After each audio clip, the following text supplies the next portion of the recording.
फर्रुखाबाद जाने वाले सभी पुलों की हालत जर्जर बनी हुई है। सभी अपना समय पूरा कर चुके हैं, लेकिन प्रशासन हादसे का इंतजार कर रहा है। उत्तर प्रदेश के फर्रुखाबाद जनपद में प्रवेश के लिए एक ओर रामगंगा तो दूसरी ओर काली नदी के पुल को पार करना मजबूरी है। उसके बाद शहर में प्रवेश करने के लिए गंगा नदी का पुल भी पार करना होगा। गंगा और रामगंगा पुल लगभग 48 साल पुराने हो चुके हैं, जबकि खुदागंज का काली नदी का उधन पुल तो लगभग 56 साल पुराना है। काली नदी पुल के नवनिर्माण के संबंध में शासन के निर्देश पर 12.25 करोड़ रुपए का प्रस्ताव सेतु निगम तैयार कर चुका है। हालांकि गंगा व रामगंगा पुलों के राष्ट्रीय राजमार्ग प्राधिकरण को हस्तांतरित होने के चलते पीडब्ल्यूडी फिलहाल जिम्मेदारी से बच गया है।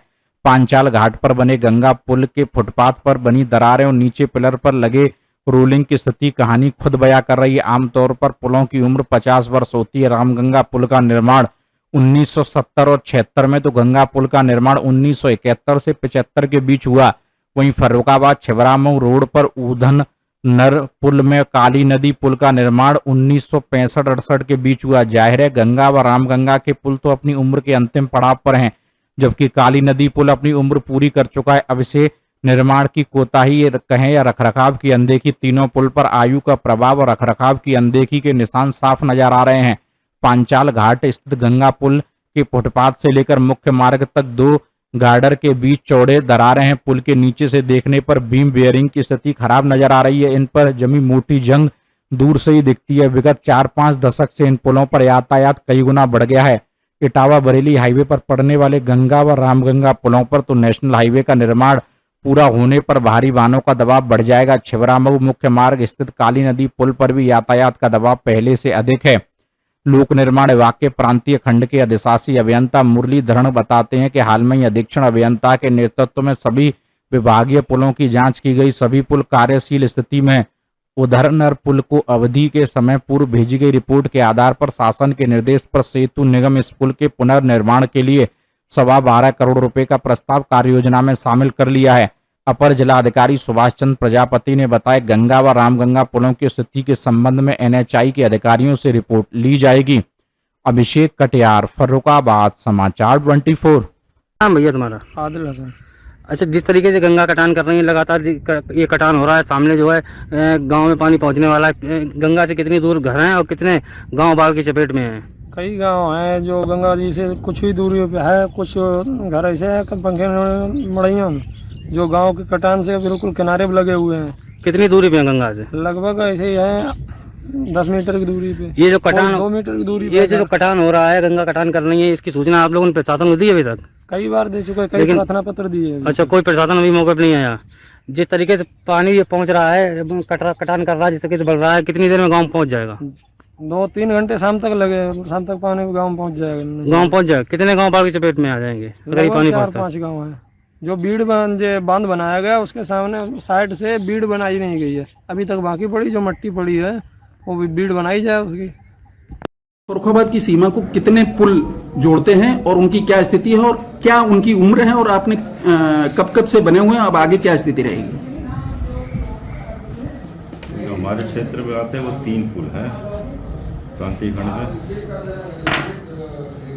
ये NH पे आते हैं 730 पर रामगंगा सेतु और पांचाल घाट सेतु, जिनकी उम्र 1970 और 1971 की है। और तीसरा पुल है प्रांतीय खंड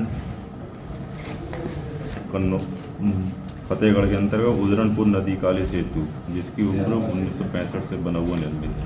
तो अब क्या आगे कार्रवाई करेंगे? ये अपनी उम्र पार कर चुके हैं। तो हमारे यहाँ जो पुल है उदरनपुर नदी पर, इसका 1225 लाख रुपए का कार्य योजना में ब्रिज कॉरपोरेशन ने सम्मिलित कर लिया है। 121-22 मीटर का पुल। ठीक है। प्रशासन क्या तैयारी पूरी की है अभी तक? देखिए, आप जैसा कि जानते हैं कि फर्रुखाबाद जो है बाढ़ प्रवण जनपद है और विगत वर्ष ये काफ़ी फ्लड आई थी, तो उसके दृष्टिगत हम लोग खासकर अमृतपुर तहसील में और 10 गांव करीब सदर फर्रुखाबाद में है और कायमगंज में कुछ गाँव है 15-20 के करीब, जहाँ पे कि बाढ़ का प्रकोप रहता है। और बाढ़ जो है यहाँ पे जनरली गंगा और रामगंगा में जो पीछे से पानी छोड़ा जाता है तभी फ्लड आती है।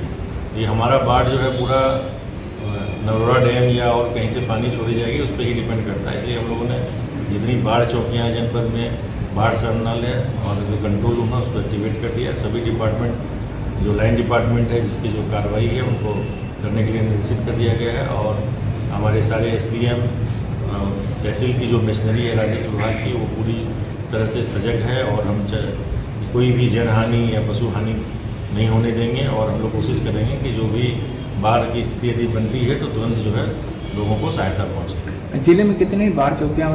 क्या नाम है तुम्हारा भैया? महेश बाबू। ये जो गंगा कटान कर रही है लगातार, जिस तरीके से बरसात हो रही है और बाढ़ का पानी बढ़ रहा है, उस तरीके से गंगा कटान कर रही है।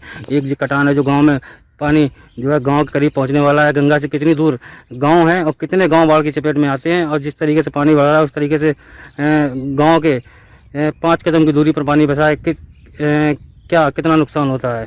इसमें बहुत नुकसान हो जाता है। इससे 2-2.5 घंटे में पानी गांव में पहुंच जाएगा 20 सावणियों में। जिस तरीके से पानी बढ़ रहा है उस तरीके से वही शाम तक पहुंच जाएगा गांव में। हाँ। अभी तो कोई अधिकारी आए? नहीं, अभी तो कोई नहीं आया। अच्छा, जो बांध जो कट रहे हैं, जिस तरीके से पानी गांव के अंदर जा रहा है, जो कटे हुए दिखाई दे रहे हैं, अभी तक कोई प्रशासन का अधिकारी मौके पे आया? नहीं आया, कोई नहीं आया। कोई नहीं आया। शाम तक पानी गांव में घुस जाएगा। हाँ। कितने गांव बाढ़ की चपेट में? लगभग गाँव की चपेट में है यहाँ लगभग 1 2 3 लगभग 4 गाँव। 4 गाँव। कितनी आबादी होगी? आबादी 2000। अच्छा, गंगा से कितनी दूरी पर गांव बसे हुए हैं? कुछ है ऐसे गाँव हैं जो एक तो पंगे नंगला है, वो तो कहते हैं 2 मान लो, एक जरीब भी नहीं है। अच्छा, हमने आधा कट चुका।